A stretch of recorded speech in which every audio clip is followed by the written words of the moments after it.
नाचो श्यामी नाचो तुम्हें माखन खिलाऊंगी, गाओ गोपाल तुम्हें गोरस पिलाऊंगी।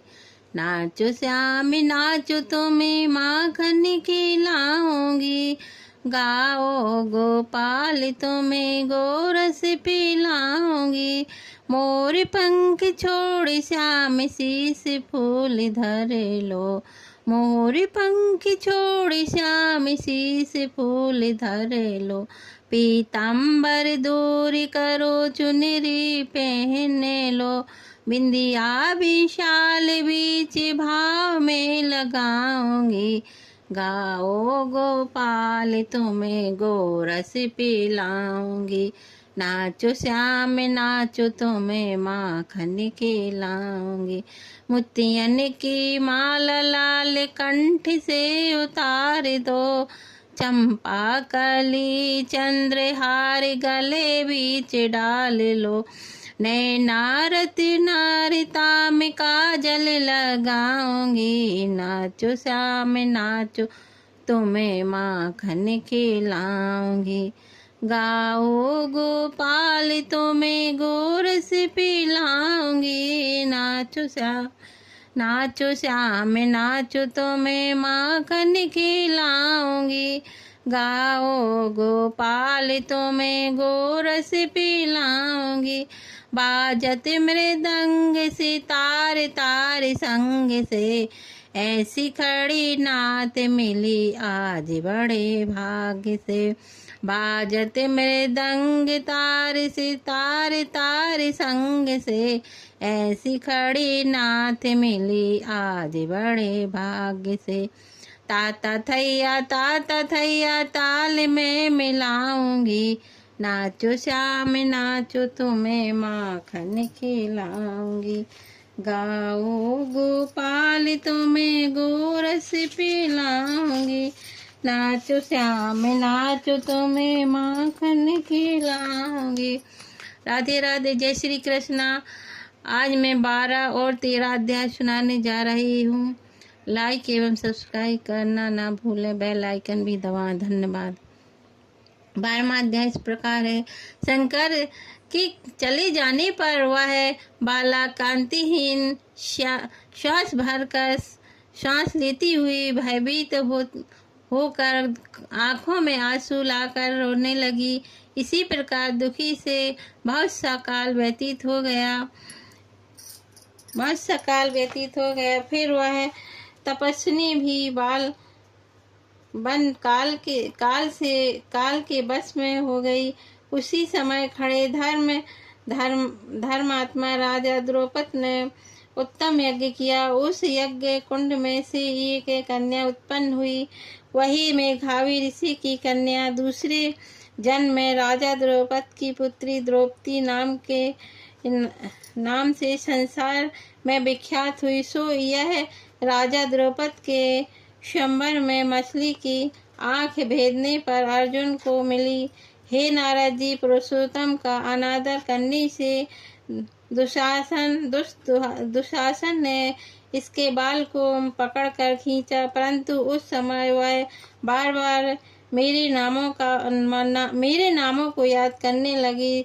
श्री कृष्ण कहने लगे कि यदि द्रौपदी को मैं भूल ही गया था तो मेरे भी स्मरण आई, और हे राजन, मैं तत्काल ही गरुड़ पर चढ़कर आया और अनेक प्रकार से खींचे हुए तीर को इतना बढ़ाया कि दुष्ट दुशासन उसको खींचता हुआ अचेत होकर गिर पड़ा। सदैव मेरे से स्नेह करने वाली और पतिव्रता को पुरुषोत्तम मास के अनादर से मैंने भी उसको त्याग दिया। पुरुषोत्तम मास का तिरस्कार करने वाली को मैं भी त्याग देता हूँ। इसलिए सब प्रकार से पुरुषोत्तम मास ऋषियों और देवताओं के भी सेवन योग्य है। फिर मनुष्यों को तो अत्यंत ही मनवांछित फल देने वाला है। इसलिए अपने आने वाले पुरुषोत्तम मास की आराधना करो। 14 वर्ष पूरे हुए, अब सब कुछ अच्छा ही होगा। श्री नारायण कहने लगे। इस प्रकार श्री कृष्ण द्रौपदी और पांडवों को समझाकर द्वारकापुरी जाते हुए बोले, हे राजन, सभी विरह से व्याकुल द्वारकापुरी को मैं जा रहा हूँ। ऐसा कहने पर भगवान प्रेम से मग्न हो पांडवों पुत्रों को धीरे धीरे लौटाकर द्वारकापुरी को चले गए। श्री नारायण बोले, श्री द्वारकानाथ के द्वारका जाने पर युधिष्ठिर अपने भाइयों सहित तप करते हुए तीर्थों में विचरने लगे। हे नारद, श्री भगवान के प्रिय पुरुषोत्तम मास को मन में धारण कर और श्री कृष्ण का वचन स्मरण कर अपने भाइयों और द्रौपदी से बोले, अहो, आप सबने पुरुषोत्तम का महत्व सुना है। पुरुषोत्तम को बिना पूजे कोई कैसे सुखी रह सकता है। इस लोक में वही पुण्य, वही धन और वही श्रेष्ठ है जो अनेक प्रकार से भगवान पुरुषोत्तम की पूजा करता है। इस प्रकार सब तीर्थों में विचरते हुए पुरुषोत्तम मास के प्राप्त होने पर विधिवत उसका व्रत करने लगे और 14 वर्ष व्यतीत हो जाने पर श्री कृष्ण भगवान की कृपा से अकंटक राज्य को प्राप्त हुए। इसी प्रकार शूरवंशी राजा दृढ़बंधवा भी पुरुषोत्तम के सेवन से पुत्र और पुत्रवान तथा अनेक प्रकार के सुखों को भोग कर योगियों को भी अति दुर्लभ भगवान के लोक में गए। 12वां अध्याय समाप्त हुआ। 13वां अध्याय प्रारंभ हुआ। जय श्री कृष्ण। श्री कृष्ण ऋषि कहने लगे कि हे सूत जी, राजा दृढ़बंधवा को पुरुषोत्तम के सेवन से राज्य, पुत्र और पतिव्रत स्त्री कैसे मिली और योगियों को अति दुर्लभ भगवान का लोक कैसे प्राप्त हुआ, इसलिए आप विस्तार से इस इतिहास को कहिए। सूत जी कहने लगे, हे ऋषियों, आकाश गंगा की तरह पवित्र करने वाली सुंदर पुरानी दृढ़बंधवा की कथा मैं तुमसे कहता हूँ। हे हाय देश का चित्रधोवन नाम से विख्यात राजा हुआ। उसका नाम महातेजस्वी, उसका पुत्र महातेजस्वी, सब गुणों से युक्त, सत्य बोलने वाला, धार्मिक दृढ़बंधवा नाम से विख्यात हुआ। वह दृढ़बंधवा अंगों सहित चारों वेदों को पढ़कर विधि पूर्वक गुरु जी की पूजा कर दक्षिणा देकर पिता के नगर को गया।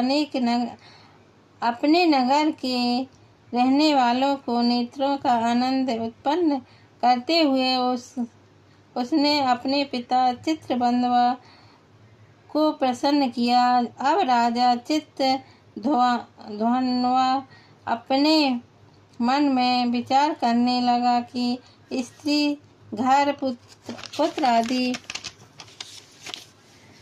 छोड़कर मुझको भी वन में जाकर हरि का भजन करना चाहिए।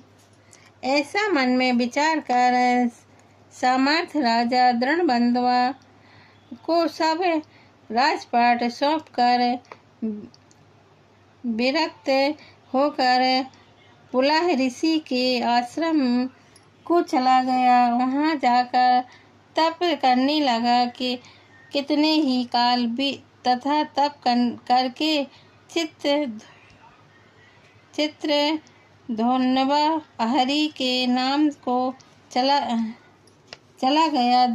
दृढ़धनवा ने जब अपने पिता की मृत्यु को सुना तब अपने पिता की अर्धवर्ध दैहिक क्रिया की, फिर नगर में राज्य करने लगा। राजा दृढ़धनवा को गुणसुंदरी नाम की स्त्री थी। उसके 4 पुत्र हुए और चारुमती नाम की एक कन्या उत्पन्न हुई। उसके पुत्र चित्रवक्र, चित्रवाह, मणिमान और चित्रकुंडल नामों से विख्यात हुए। श्री नारायण कहने लगे कि एक समय सोते हुए उस राजा के मन में यह विचार उत्पन्न हुआ कि मेरा यह सब वैभव किस पुण्य से प्राप्त हुआ है। मैंने कोई तप किया, न ही दान आदि किए, न कुछ हवन किया। अपने इस भाग्य का कारण किससे पूछूं? राजा की इस विचार में सारी रात्रि व्यतीत हो गई। प्रातः ब्रह्म मुहूर्त में उठकर यथाविधि स्नान आदि करके खड़ा होकर उदय होते हुए सूर्य को अर्घ्य देकर, ब्राह्मणों को दान दक्षिणा देकर और नमस्कार करके वह राजा घोड़े पर चढ़कर तत्काल शिकार के लिए वन में गया। वहां उसने शिकार किया। उसी वन में राजा दृढ़धनवा के बाणों से घायल होकर एक हिरण मृग दूसरे वन में भाग गया। घायल मृग के शरीर से गिरते हुए रुधिर के निशान से राजा दृढ़धनवा भी उसके पीछे पीछे गया, पर थोड़ी देर में मृगराज की निगाह से ओझल होकर कहीं छिप गया। राजा ने प्यास से व्याकुल होकर फिरते फिरते सागर के समान एक सरोवर को देखा। वहां पर तत्काल जाकर उसने पानी पिया। वहीं उसने अत्यंत घनी छाया वाली बट का वृक्ष देखा। उसकी जटा से घोड़े को बांधकर राजा वहां पर बैठ गया। वहां पर वाणी बोलता हुआ तोता आया। राजा को अकेला बैठा हुआ देखकर वह सुख बार बार ही श्लोक बोलता रहा। तू पृथ्वी में अत्यंत सुख को देखकर सार वस्तु को नहीं विचारता तो कैसे पार पहुँचेगा? ऐसा उसके इस रहस्यपूर्वक वचनों को सुनकर राजा को यही सोच हुआ कि बार बार यह ऐसे वचन क्यों कह रहा है? क्या वह सुखदेव जी है? मुझ मूर्ख को संसार सागर में डूबे हुए देखकर मुझको श्री कृष्ण का भक्त समझकर मुझ पर कृपा करके उद्धार करने को आए हैं। वह इसी विचार में था कि पीछे